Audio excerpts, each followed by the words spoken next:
Yun, nagbabalik na naman ulit tayo, ano ho? Kung saan ho kayo naroroon ay magandang umaga, magandang tanghali at magandang gabi sa inyong lahat, ano ho? Ay siya, kamusta ho kayo? Sana ho kayo ayos lang diyan. Ay ito ho, ay kalalabas lang ho natin sa trabaho. At ngayon ho, ay susunduin ho natin ang mahal na Reyna. Siya ho ay nagsisimula na ho sa kanyang trabaho. Bali, ilang buwan ba siyang nawalan ng trabaho? 4 na buwan yata. Ay mamaya ating tatanungin, ano ho? Ay siya, kamusta ho kayo? Masaya hong araw ng Lunes sa ating lahat, ano ho? Kung saan mang sulok ho kayo ng mundo naroroon ngayon. Ay kahapon ho, nitong nakaraang weekend, galing ho kami ng Calgary, ng mahal na Reyna. Kami ni Nautoy at ng aming mga kaibigan. Ay kaso hindi ho tayo nakapag-vlog, ano ho? At pumunta ho kami doon sa Taste of the Philippines ba yun? Ang tawag doon. Yun ho, parang mga street food, yung mga pagtitipon ho sa Calgary ng mga kababayan natin, tayong mga Pilipino, ano ho? Ay napakaganda ho at may mga kantahan, tapos may mga pa-games, ano ho? Tapos nakakatuwa doon yung mga pagkain nila. Yung mga pagkain ho natin na mga street food ay nakakatuwa ho. Talagang para ho nasa Pilipinas. Tapos nakita ko pala sina Sir Alwin at saka si Sir Emma. Ma'am Emma, sorry po. Bali sila po yung isa sa mga vlogger po dito sa Calgary, Alberta, ano ho. Maraming salamat ho sa inyo.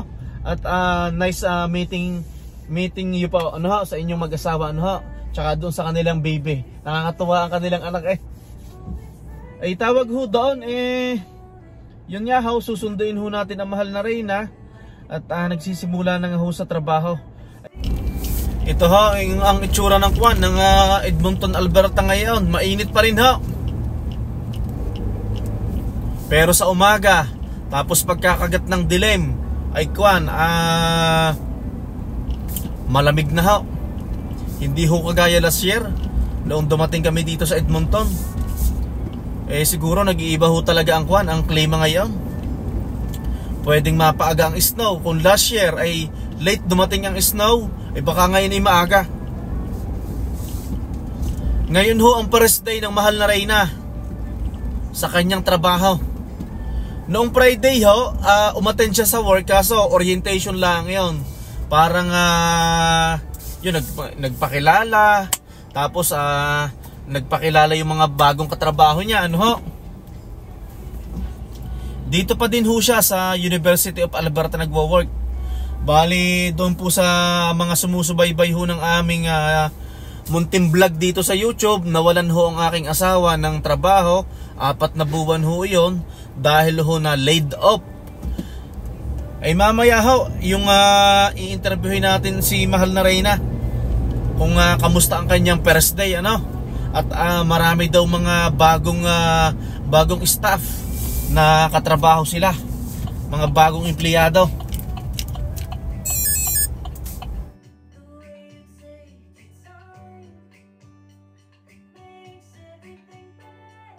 Ito, malapit na tayo sa trabaho ng mahal na Reyna, kaso para may event. Ano kayang meron dito?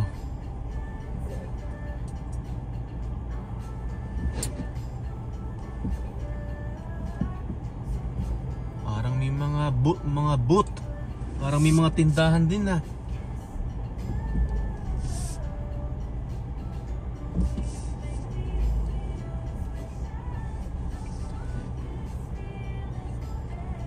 Nakikita nyo ho dito sa bandang kanan, dyan ho nagwo-work ang mahal na Reyna. Oh. Yan ho, may booth. Dito sa harapan ko, traffic.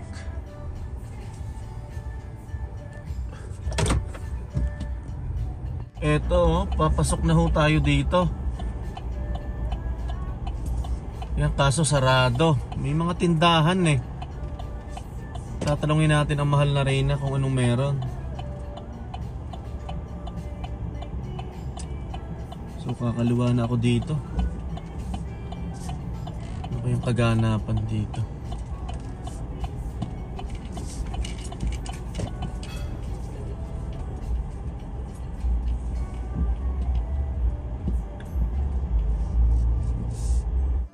Ito, kasama na natin ang mahal na Reyna. You're good? Yeah. Is it okay? Because I'm doing some videos. No, it's okay. Okay. She's vlogging. Because I'm doing some videos for, you know, for memories. That's good. Yeah. That's good. So, what's happening? Busy. There's an event or what? No, first day of first day of School? Not school, School but first day is September 3rd. Yeah. But the students, they start to come. yeah, So with their from parents. today they are coming and their parents. Okay. Together with their parents, some of their things. You see, there's a fridge. There's a fridge. Yeah. You see? Oh, Papalaban tayo ng Inglesan dito. AC, they are taking AC with them. Yeah. Balik katrabaho siya ng mahal na Reyna, makikisabay sa atin. So, para lang sa Pilipinas, di ba? Pag First day, no? Ano, kumusta man yung first day mo? It's not that first day. Our first day is last Friday, right? No, orientation lang yun, di ba? No. Orientation was last Friday. Yeah, last okay. Friday. Orientation was last Friday. Yeah, orientation last Friday. I'm having a headache. It's too warm in our place. Well, What? Electric fan? Akala ko may aircon kayo doon. Ang sakit ng ulo ko. Hindi ka na kaya ng aircon? No. Kasi Don't nababalik. forget to bring a your Fan. fan. I'm having a headache. No, because Hirap tumawid. we're surrounded of the coolers and fridge. Okay. Thank you. Yung prep area namin. Cooler and fridge, that's why. Yeah. We are surrounded by it, right? Yon, nakaalis na ho tayo sa traffic. Ay marami kang bagong katrabaho? Yeah. Okay. Bali, yun nga pala, ilang buwan ka bang nawala ng work? 4 months, 5 months? Last day of work is April 30. April, May, June, July, August. 4 months. 4 months kang walang work, yan. Abay, mag-hi ka muna sa kanila. Hindi ka pa nag-hi eh. Ito ho, sinundo na ho natin ang mahal na Reyna at yun nga, balik trabaho na ho. Si Utoy kaya nasa bahay na? Kanina pa. Okay. Where you came from? Which country? Which country? You? Pakistan. Pakistan. Pakistan. Okay. I'm telling to my husband, you're a doctor. Yeah. You're wow. What kind of doctor? I did in gynae and pediatrics. Oh, gynecologist. Yeah. And pediatrics. Oh. I did my house job in gynecology and pediatrics. Oh my God. So But you're I didn't complete the post-graduation. Right? and 35, 3, 5, 3. Same thing is a post-graduation, right? After, if you don't do the post-graduation, that means you are nothing. Yeah. You are just like a assistant Just nurse, assistant. like? Yes. Assistant. Yeah, just assistant. Yeah. So you're a doctor in Pakistan, right? Yeah. Oh my God. OB-GYN Wow. and pediatrician. That's that one is good money here in Canada. good money, but they need, they ask us to a lot of qualify, requirements. Yeah. Yeah. Qualifying exams. Come here and do. I have 3 kids when I came here. Oh, Okay. 3 kids and my husband was struggling. So I didn't. How many years you're living here in Canada? We are here in 15 years now. 2007 we came here. Oh, 2007. Wow. Yes. My son, he's accountant. He's in Ontario. Okay. Oh, you have a son that Yeah. living in Ontario. Yeah, Oh, he's accountant? Yeah. Wow. he's accountant. My daughter, and after that I have two girls. Yeah. One is in grade 12 and one is in grade 10. Oh, so when you came here, your kids, it was Just one boy. Oh, just one boy. When I came. And then after 3 months, my daughter born. Okay. I came here in You're March. pregnant when you came Yeah, I was here. pregnant. Okay. And she was born in June. Oh. This road, it looked like we are in the mountains, right? Yes. Yeah. Road. Yeah. This one is Growth Road. Yeah. Yeah. Whenever I came here, it looked like I'm in mountains. Yeah.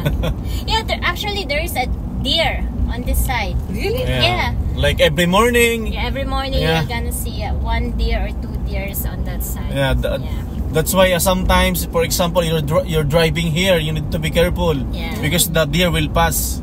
Deer pass. We're gonna cross. Yeah. We're gonna cross the road, yeah. Because one time Tama ba yung English ko? Deer will pass. because one time last winter, when he is going to send me to the university, then we saw one, looks like an elk, slowly walking, crossing the road. We also saw the last year we saw It's the just deer. Beside the university, I saw Yeah. the beside the university. Yeah. Maubusan na. 3-4 of them. Maubusan tayo ng English yeah. Maubusan tayo ng English Yeah, dito. then last week my sons saw a deer on that side, on that park. Ano nga pala yung Yeah. pinuntahan natin sa Calgary kahapon? Taste of Philippines? Yeah, I think Taste of Philippines, no? Yeah. Yan. Tapos sinabi ko sa kanila, nakita natin yung vlogger sa Calgary, si Sir Alwin at saka si Ma'am Emma. Yan, maraming salamat ho. At nice meeting niyo po sa inyong pamilya po. Yan. Pupunta daw sila dito sa Edmonton eh. Yan. Mamamasyal kasi sila gawa ng nag-aano nga sila ng bahay, Nagtitingin. sila. Sabi? Yun yung last vlog din nila eh, di ba? Nagtitingin-tingin sila ng bahay. Sabi nga nila mas mura nga daw dito. Sa Edmonton, no? Yeah. Mas mura nga dito sa Edmonton kaysa Calgary. Yeah.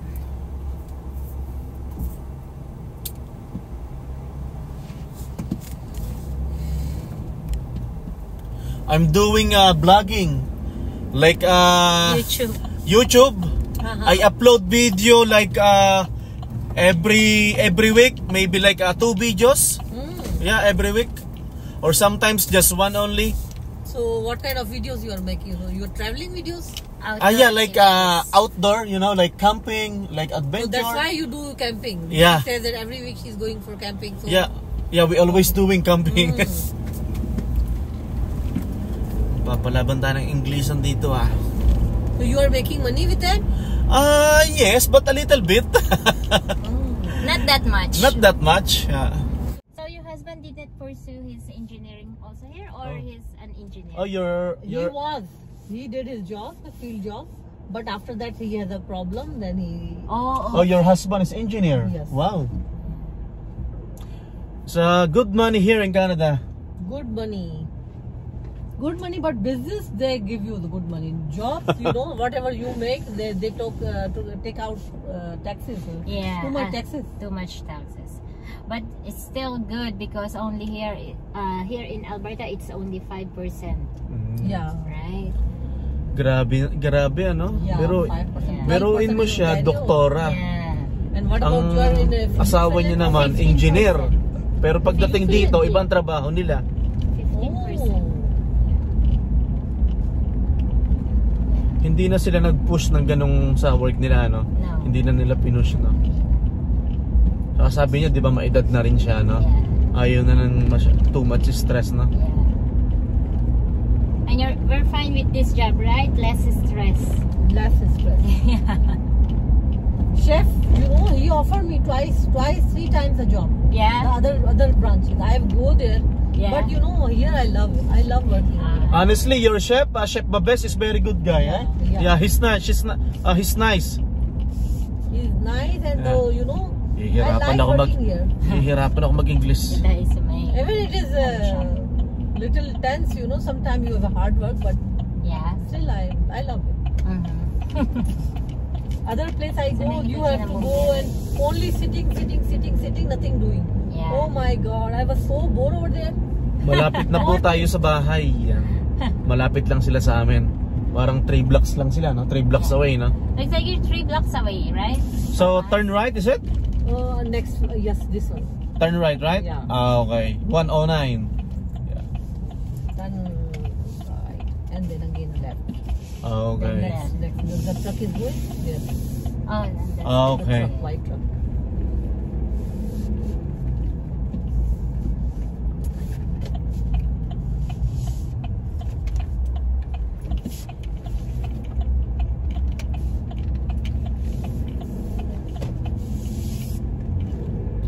Just here, beside the truck. Next Here? truck, yes. Okay, so how many? 109. Is this your This is your house? Yes. Wow. This one is mine. I was telling you that I made a deck, so this Yeah. deck I built. This You Me and and my your husband. You and your We both, husband? yeah. Oh, they're the one who made that bed. yeah. Okay, see you tomorrow. Nail. Yeah. Ito, nahatid na ho natin ang katrabaho ng mahal na Reyna. Abay na may milipit ang dila ko ka-English eh. Ay mahal na Reyna, kwentuhan mo naman sila nung nawala ka ng trabaho. Kamusta naman? Sabi mo, 4 na buwan ka nawalan ng trabaho. Eh, ano naman yung mga pros and cons? Ano naman sa tingin mo may share mo sa kanila? Nahirapan ka ba? Na problema ka ba? Ano gang may share mo? Wala naman po akong reklamo. Yan. Okay naman, ano? Oo, Kasi sa totoo lang po. Kasi bakasyon si Kiel. Oo. Yeah, Tapos, nakapaglinis-linis ng bahay, di ba? Oo, tapos nakapag-camping tayo, di ba? Yeah, nakapag-banding, tapos yung kailangan kong mga ma-accomplish na accomplish Yan, natin, tama. Yung mga appointment na hindi ko napupuntahan dati. Oo. Napupuntahan Tapos ko na siya. doon po naman sa sahod, kasi dito po sa Canada, 4 na buwan ka nawala ng trabaho, di ba? Pero sumasahod ka pa rin. Yung tinatawag na EI, tama? Kasi syempre Pero pinagtrabahuhan hindi ko rin naman yun. pero hindi po buo yung sahod niya. Maliit pa rin yung natatanggap niya. Hindi naman galit. 80%. 80% ba yun? Okay. Pero gusto ko lang pong i-clarify sa inyo ha, ang mga makaka-receive po ng mga ganong EI ay parang may qualification. Kapag naka 600 hours ka na.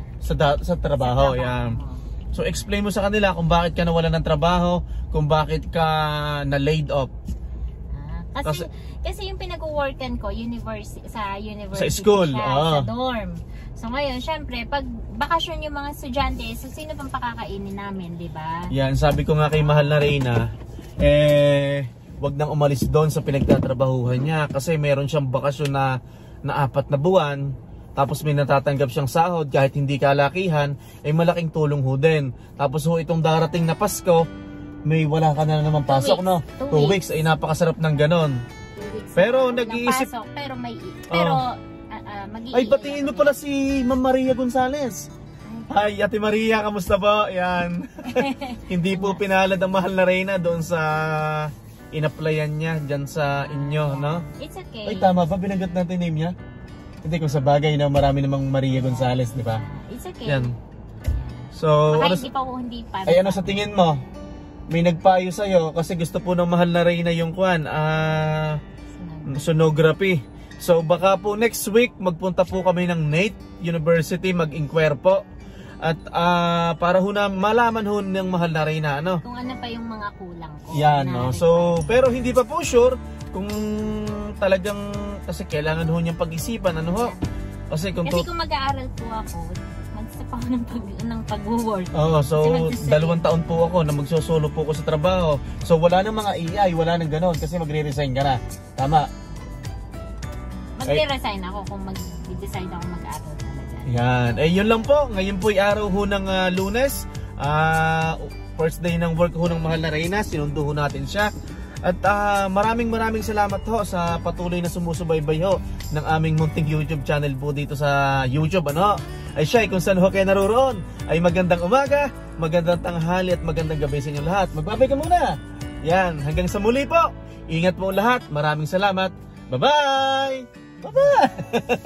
Eto. Ganda ng kamatis ng mahal na Reyna. Saan yung kalabasa mo? Parang hindi nalaki ah. Yun oh, may kalabasa pa oh. Tapos meron pa dito sa dulo eh. Ito ah.